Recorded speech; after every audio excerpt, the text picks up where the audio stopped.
نحمدہ ونصلی علی رسولہ کریم بسم اللہ الرحمن الرحیم۔ عزیز طلباء السلام علیکم ورحمۃ اللہ وبرکاتہ۔ آج کی اس ویڈیو کے اندر ہم سبق نمبر 10 نامدیو مالی سبق ہے، اس کا پیج نمبر 82 صفحہ نمبر 82 سے پڑھنا شروع کریں گے۔ تھرڈ لاسٹ پیراگراف ہے، ریڈنگ کرتے ہیں۔ دیکھیں، ایک دن نامعلوم کیا بات ہوئی، شہد کی مکھیوں کی یورش ہوئی، یورش حملہ۔ سب مالی بھاگ بھاگ کر چھپ گئے۔ نامدیو کو خبر بھی نہ ہوئی کہ کیا ہو رہا ہے، وہ اپنے کام میں لگا رہا۔ اسے کیا معلوم تھا کہ قضا اس کے سر پر کھیل رہی ہے، قضا موت۔ مکھیوں کا غضبناک جھلڑ گروہ اس غریب پر ٹوٹ پڑا، حملہ کر دیا۔ اتنا کاٹا کہ بے دم ہو گیا، یعنی بغیر حرکت کے رہ گیا۔ آخر اسی میں جان دے دی۔ وہ بہت سادہ مزاج، بھولا بھالا اور منکسر المزاج تھا، عاجزی والا۔ مزاج کے اعتبار سے عاجزی ہونا، اس کو منکسر المزاج کہتے ہیں۔ اس کے چہرے پر بشاشت اور لبوں پر مسکراہٹ کھیلتی رہتی تھی۔ بشاشت، تر و تازگی، چھوٹے بڑے ہر ایک سے جھک کر ملتا۔ غریب تھا اور تنخواہ بھی کم تھی، اس پر بھی اپنے غریب بھائیوں کی بساط سے بڑھ کر مدد کرتا رہتا، ہمت سے بڑھ کر، طاقت سے بڑھ کر۔ اسے کام سے عشق تھا اور آخر کام کرتے کرتے ہی اس دنیا سے رخصت ہو گیا۔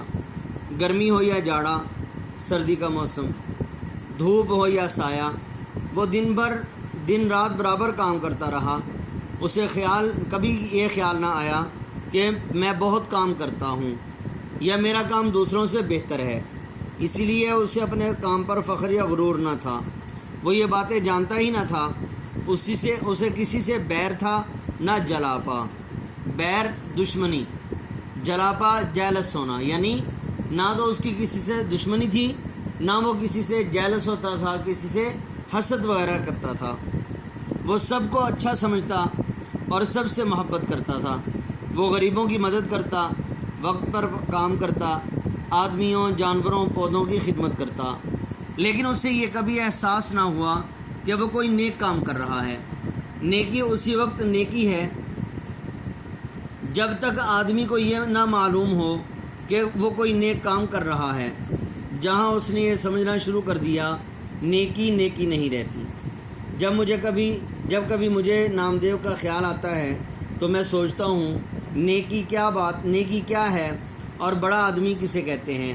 ہر شخص میں قدرت نے کوئی نہ کوئی صلاحیت رکھی ہے، اس صلاحیت کو درجہ کمال تک پہنچانے میں ساری نیکی اور بڑائی ہے۔ درجہ کمال تک نہ کوئی آدمی پہنچا ہے اور نہ پہنچ سکتا ہے، لیکن وہاں تک پہنچنے کی کوشش ہی میں انسان بنتا ہے۔ یہ سمجھو کندن ہو جاتا ہے۔ کندن خالص سونے کو کہتے ہیں۔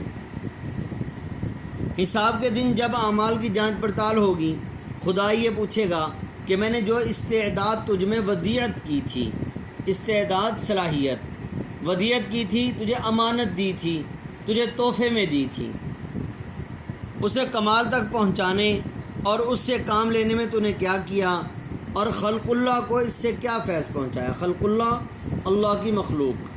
اگر نیکی اور بڑائی کا یہ معیار ہے تو نامدیو نیک بھی تھا اور بڑا بھی تھا، تو ذات کا ڈھیر پر اچھے شریفوں سے زیادہ شریف تھا۔ تو عزیز طلباء، یہ ریڈنگ جو ہے، یعنی یہ چیپٹر ختم ہو گیا، تو آپ نے چیپٹر کا مکمل خلاصہ یاد کر لینا ہے۔ اور یہ سبق جو ہے، اس کا ماخذ مصنف کی کتاب یعنی مولانا عبدالحق کی کتاب چند ہم عصر، اس سے یہ سبق لیا گیا ہے۔ اس کا ماخذ چند ہم عصر ہے، اور ساتھ اس کے ایکسرسائز بھی دیکھ لیں۔ سوال نمبر 1، مندرجہ ذیل سوالات کے جواب تحریر کریں۔ نامدیو نے پانی کی قلت کے زمانے میں چمن کو کیسے شاداب رکھا؟ اس کا جواب دیکھیں۔ پہلے سوال کا جواب پیج نمبر 81 اور تھرڈ لاسٹ لائن۔ وہ دور دور سے ایک گھڑا پانی کا سر پر اٹھا کر لاتا۔ وہ کی جگہ آپ نے نامدیو لکھ لینا ہے۔ نامدیو دور دور سے ایک گھڑا پانی کا سر پر اٹھا کر لاتا اور پودوں کو سینچتا۔ جب قحط نے یہ آپ نے یہ والا کاٹ دینا ہے، جب قحط نے لوگوں کے اوسان خطا کر رکھے تھے اور انہیں پینے کو پانی مشکل سے میسر آتا تھا، تو یہ خدا کا بندہ کہیں نہ کہیں سے لے ہی آتا اور اپنے پودوں کی پیاس بجھاتا۔ جب پانی کی قلت اور بڑھی تو اس نے راتوں کو بھی پانی ڈھو کے لانا شروع کیا۔ پانی کیا تھا؟ یوں سمجھیے آدھا پانی اور آدھی کیچڑ ہوتی تھی، لیکن یہی گدلا پانی پودوں کے حق میں آب حیات تھا۔ یہاں تک یہ پہلے سوال کا جواب ہو جائے گا۔ دوسرا سوال دیکھیں، نامدیو نے انعام لینے سے کیوں انکار کیا؟ اس کا جواب پیج نمبر 80 لاسٹ لائن ہے۔ نامدیو چونکہ اپنے پودوں اور پیڑوں کو اپنی اولاد سمجھتا تھا اور اولاد کی طرح ان کی پرورش اور نگہداشت کرتا، اس لیے اس کا کہنا تھا، باقی پیج نمبر 82 میں دیکھیں، پیج نمبر 82 سیکنڈ لائن، اس لیے اس کا کہنا تھا کہ اپنے بچوں کے پالنے پوسنے میں کوئی انعام کا مستحق نہیں ہوتا، کیسی ہی تنگی ترشی ہو تو وہ ہر حال میں کرنا ہی پڑتا ہے۔ یہاں تک دوسرے سوال کا جواب ہو جائے گا۔ تیسرا کویشچن دیکھیں، لوگ بچوں کے علاج کے لیے نامدیو کے پاس کیوں آتے تھے؟ اس کا جواب پیج نمبر 81 صفحہ نمبر 81 دوسرا پیراگراف ہے۔ باغوں میں رہتے رہتے چونکہ اسے جڑی بوٹیوں کی شناخت ہو گئی تھی، خاص کر بچوں کے علاج میں اسے بڑی مہارت تھی، اس لیے دور دور سے لوگ اس کے پاس بچوں کے علاج کے لیے آتے تھے۔ یہاں تک اس کا جواب ہو جائے گا۔ چوتھا سوال دیکھیں، نامدیو کی موت کا سبب کیا تھا؟ Page number 82 third last line, ایک دن نامعلوم کیا بات ہوئی، شہد کی مکھیوں کی یورش ہوئی، سب مالی بھاگ بھاگ کر چھپ گئے، نامدیو کو خبر بھی نہ ہوئی کہ کیا ہو رہا ہے، وہ اپنے کام میں لگا رہا، اسے کیا معلوم تھا کہ قضا اس کے سر پر کھیل رہی ہے۔ مکھیوں کا غضبناک جھلڑ غریب پر ٹوٹ پڑا، اتنا کاٹا کہ بے دم ہو گیا، آخر اسی میں جان دے دی۔ یہاں تک جواب ہو جائے گا۔ مصنف کے خیال میں اچھا انسان کیسے بنا جا سکتا ہے؟ دیکھیں پیج نمبر 83 لاسٹ پیراگراف اور تھرڈ لائن بنتی ہے، ہر شخص میں قدرت نے کوئی نہ کوئی صلاحیت رکھی ہے، اس صلاحیت کو درجہ کمال تک پہنچانے میں ساری نیکی اور بڑائی ہے۔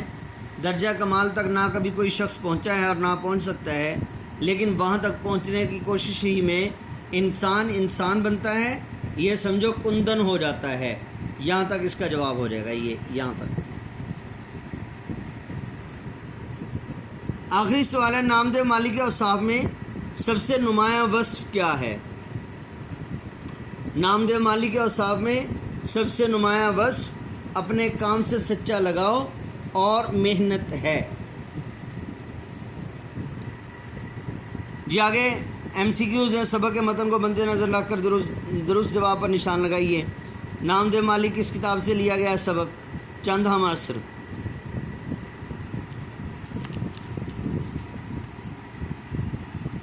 مقبرہ رابعہ دورانی کہاں واقع ہے؟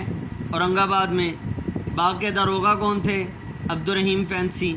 نامدیو بڑی تندوہی سے اپنے کام میں مصروف اور مگن رہتا تھا، اس کی وجہ تھی اپنے کام سے محبت۔ مصنف نے کس چیز کو بیکار کہا ہے؟ بے مزہ کام کو۔ مصنف نے انسان کی فطری کمزوری کی بنا پر اسے کہا ہے کاہل اور کام چور۔ گدلا پانی پودوں کے لیے تھا، آب حیات درجہ کمال تک پہنچنے کے لیے ضروری ہے۔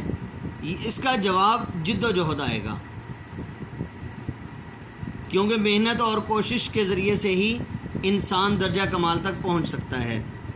ڈاکٹر سراج الحسن کی ایک خوبی یہ تھی کہ وہ تھے مردم شناس، یعنی لوگوں کو پہچاننے میں ان کو کافی تجربہ تھا۔ سبق کے متن کو مد نظر رکھ کر درست یا غلط کی نشاندہی کریں۔ سچائی، نیکی اور حسن کسی کی میراث نہیں، درست۔ نامدہ پھولوں اور پھلوں کی شناخت رکھتا تھا، غلط۔ نامدہ مالی 2 بچوں کا باپ تھا، غلط۔ درجہ کمال تک پہنچنے کی کوشش سے ہر کوئی درجہ کمال تک پہنچ سکتا ہے، درست۔ نامدہ مالی مقبرہ رابعہ دورانی کے باغ میں چوکیدار تھا، غلط۔ بے مزہ کام نہیں بیگار ہے، درست۔ نامدہ مالی بچوں کے علاج میں بڑی مہارت رکھتا تھا، درست۔ باغ کے داروغہ کو دوسروں سے کام لینا نہیں آتا تھا، غلط۔ نامدہ مالی شہد کی مکھیوں کے کاٹنے سے فوت ہو گیا، درست۔ سبق کا خلاصہ اپنے الفاظ میں لکھیے۔ نامدہ مالی کی زندگی سے ہمیں کیا سبق ملتا ہے، مفصل لکھیں۔ نامدہ مالی کے سبق سے ہمیں یہ سبق ملتا ہے کہ انسان کتنی ہی نیچی ذات کا کیوں نہ ہو، جب وہ محنت کرے گا تو محنت کے ذریعے سے انسان بہت بڑا مقام اللہ کے نزدیک اور دنیا اور آخرت میں حاصل کر سکتا ہے۔ اور اگر بہت بڑی ذات کا، بہت اونچی ذات کا، بہت اعلیٰ مقام کا آدمی ہو، اگر اس نے محنت چھوڑ دی، جد و جہد کرنا چھوڑ دی، اور اس نے جو ہے اور وہ کاہل اور کامچور بن گیا، تو کتنا ہی زیادہ وہ بڑا آدمی کیوں نہ ہو، آخر ایک نہ ایک دن وہ اپنے مقام کو کھو بیٹھے گا، اور دنیا اور آخرت میں ہو سکتا ہے ذلت اس کا مقدر بن جائے۔ دوسری بات یہ تھی کہ فضول کاموں میں نامدہ جس طرح اپنا وقت ضائع نہیں کرتا تھا، اسی طرح ہمیں بھی فضول کاموں میں وقت ضائع نہیں کرنا چاہیے۔ تیسری بات، صفائی کا خاص خیال رکھتا تھا، ہمیں بھی صفائی کا خاص خیال رکھنا چاہیے۔ چوتھی بات یہ ہے کہ آدمی اور جانور اور پودوں کی وہ خدمت کیا کرتا تھا، تو اس طرح ہمیں بھی اللہ کی مخلوق کی خدمت کرنی چاہیے۔ جس طرح کہتے ہیں کہ خدمت سے، عبادت سے جنت ملتی ہے، خدمت سے خدا ملتا ہے۔ تو جب خدا مل گیا تو انسان کا سارا کچھ انسان کا ہو جائے گا۔ تو اس لیے ہمیں اللہ کی مخلوق کی خدمت کرنی چاہیے۔ الخلق عیال اللہ، مخلوق اللہ کا کنبہ ہے، تو جو اللہ کے کنبے کا خیال رکھتا ہے، اللہ جل شانہ اس کو ضرور بلند مرتبہ عطا فرماتے ہیں۔ تیسری بات یہ ہے کہ انسان جب بھی کوئی آخری بات کہ انسان جب بھی کوئی کام کرتا ہے تو کام کرتے وقت انسان کو جب اپنی محنت اور لگن سے کرے گا اور اس میں کسی قسم کی تعریف کا لالچ نہیں ہوگا، اور اس کے کسی بدلے کی اس کو تمنا نہیں ہوگی، اس کا لالچ نہیں ہوگا، تو پھر انسان جو ہے اپنی ذمہ داری سمجھ کر کوئی کام کرتا ہے یا اللہ کی رضا کے لیے کام کرتا ہے، تو اس صورت میں انسان صحیح طور سے کام کر سکتا ہے۔ جب اس کو مثال کے طور پر اس طرح یہ ہو جائے گا کہ جب اس کو بدلہ دیا جائے گا تب کام کرے گا، جب اس کو اس کا بدلہ نہیں ملے گا، تعریف نہیں کی جائے گی، تب کام نہیں کرے گا، تو یہ انسان کی بہت ہی بری عادت تصور کی جاتی ہے، اور اس طرح سے انسان کی معاشرے کے اندر عزت نہیں رہتی۔ درج ذیل الفاظ کے معنی لکھیں اور جملوں میں اس طرح استعمال کریں تذکیر و تانیث واضح ہو جائے۔ ہار کے 2 معنی ہیں، ایک ہار کا معنی شکست ہے اور ایک ہار کا معنی جو گلے میں ہار ڈالا جاتا ہے۔ ہار کے 2 معنی، ایک شکست مؤنث ہو جائے گا اور گلے میں ڈالا جانے والا ہار مذکر ہو جائے گا۔ قلم جو پین ہوتا ہے وہ مذکر، اور قلم جو درخت کے ذریعے سے درخت کی کاٹی جاتی ہے کسی دوسرے درخت کے ساتھ اٹیچ کرنے کے لیے پودے کے ساتھ، وہ مؤنث ہو جائے گی۔ کان جو انسانی عضو ہے یہ مذکر ہے، اور جیسے نمک کی کان ہے، کوئی ذخیرہ وغیرہ اس کے اندر جمع ہے، وہ کان وہ مؤنث ہو جائے گا۔